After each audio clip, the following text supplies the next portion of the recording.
Clemens went to sit at his desk amid a clutter of papers, breakfast remains, and bound copies of the plant's financial records.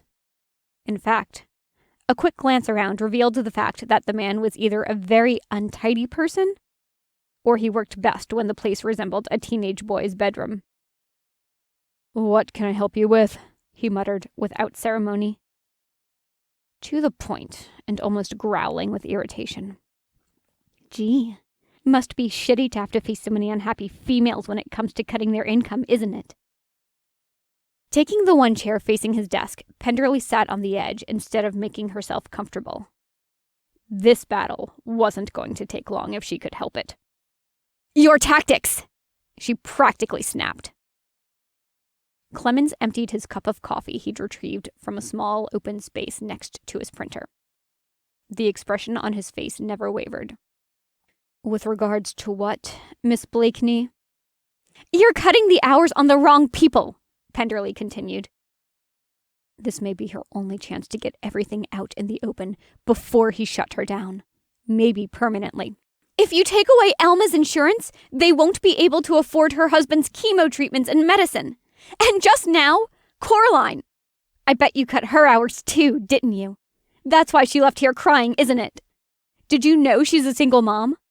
If you bust her to part-time status..." "Miss Blakeney, how long have you been working here at the factory?" Penderly frowned. 2 months. But you already know that." "Yes, I do," the man nodded. "In fact, I know just about everything there is to know about every worker here at Topper's Cove Seafood. Don't you think I've gone over everyone's files before I made my decisions?" He crushed the paper cup in one hand and tossed it at the wastebasket that was already overflowing. "I don't appreciate you coming in here to act like the unofficial spokesperson for the workers. I'm doing my job, and so far, my bosses are very happy with the projected results. I suggest you go back to the plant and do your job as well.